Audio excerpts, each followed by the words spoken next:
Coucou les amis, j'espère que vous allez bien. On se retrouve aujourd'hui pour parler bouquins. Et oui, on est mardi, donc on continue dans nos lectures Disney.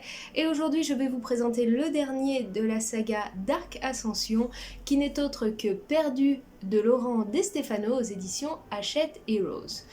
Il nous parle bien sûr du passé du Capitaine Crochet avant qu'il devienne le méchant que l'on connaît bien dans Peter Pan.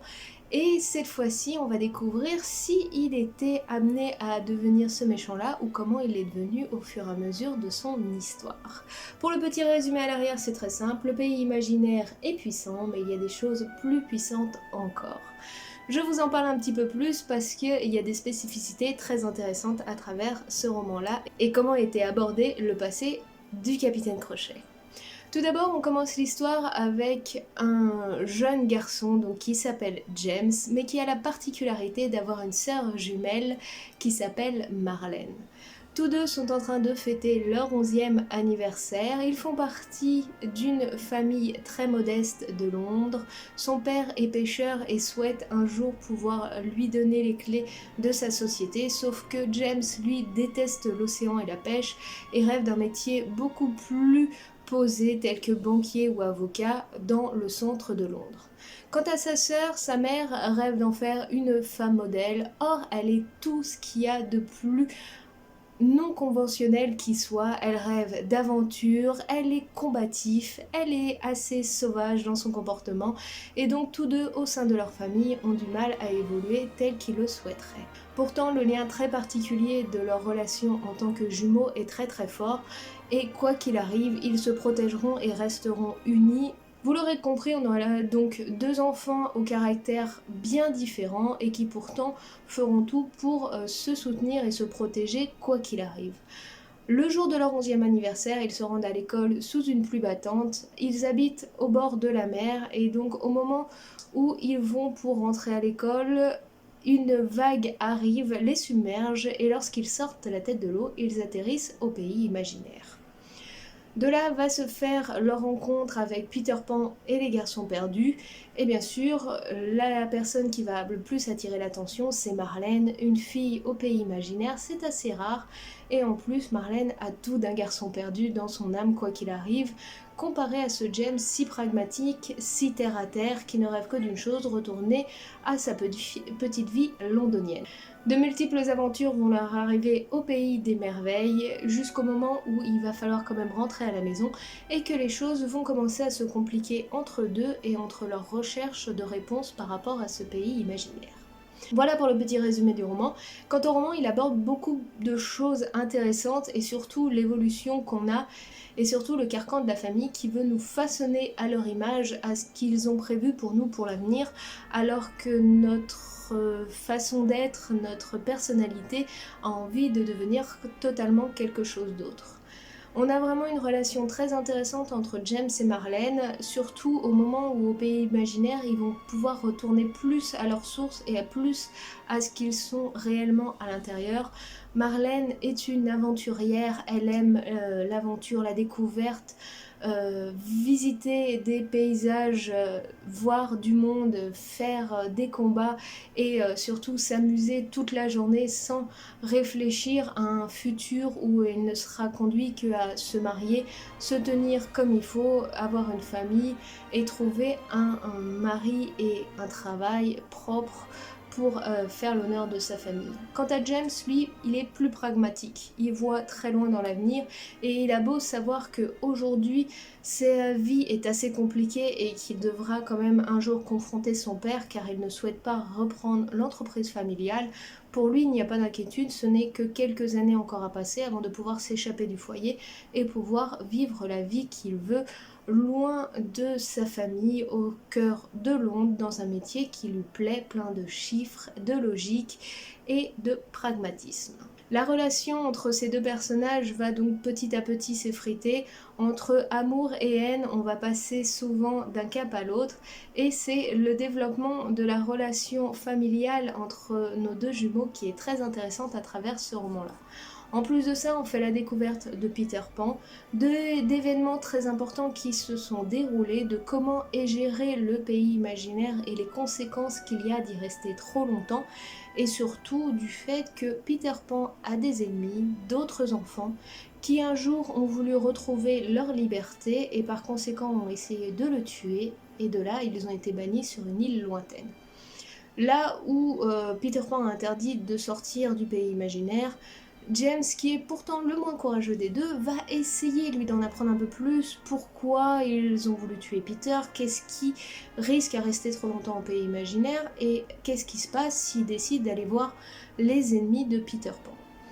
Leur relation entre les deux îles, donc l'île des ennemis de Peter et le pays imaginaire, va avoir lieu petit à petit. Un coup ça va être Marlène qui est, un coup ça va être James.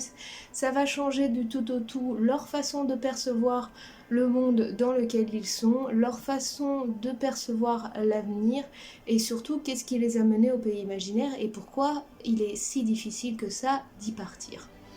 J'ai beaucoup aimé le développement qui se fait donc entre nos deux jumeaux, entre la relation de Peter et les deux jumeaux en question, où ça va aller de compassion à amour, à amitié, à haine, bref. Le chemin va se faire petit à petit et surtout on va comprendre comment James peut devenir le capitaine Crochet que l'on connaît bien dans le dessin animé Peter Pan. Le développement psychologique des personnages est très important et très intense, je trouve qu'il est très bien fait. On a une vision un peu plus sombre du personnage de Peter que j'aime beaucoup aussi. La relation avec les enfants perdus est très intéressante et surtout avec un en particulier que l'on ne connaît pas, qui a été développé ici et qui aura un lien très particulier plus tard avec James, et ça c'est super intéressant. Quant aux ennemis de Peter, on voit qu'en fait, une fois qu'on en apprend un petit peu plus, la barrière entre qui est le gentil, qui est le méchant peut être très ténue et en fin de compte, on peut vite se retrouver d'un côté et d'un autre sans même s'en apercevoir, et ça c'est très intéressant. Personnellement, j'ai beaucoup aimé le développement du personnage. Le livre reste assez sombre dans son développement, mais bien construit pour qu'on apprécie et qu'on comprenne que la haine et la colère qu'a le capitaine Crochet envers Peter. J'aime aussi l'idée que Peter Pan n'est pas tout blanc, qu'il a une part sombre en lui, qu'il est plus proche du Peter Pan originel des contes, et que là, la manière dont c'est développé est très intéressant, et qu'on n'est pas ou bon ou mauvais, on ne vient pas soit forcément purement méchant ou soit forcément purement gentil. On a une part de ces deux rivalités en nous et c'est à nous de trouver l'équilibre pour faire au mieux pour avancer dans notre vie. Honnêtement, si vous avez envie d'en apprendre un petit peu plus sur le passé du capitaine Crochet, je vous conseille vraiment Perdu. Le développement est très intéressant, le fait d'avoir créé deux jumeaux diamétralement opposés mais que tout unis par amour est très intéressant aussi. Et le développement du pays imaginaire et des différents personnages qui le composent est très bien fait et superbement bien construit.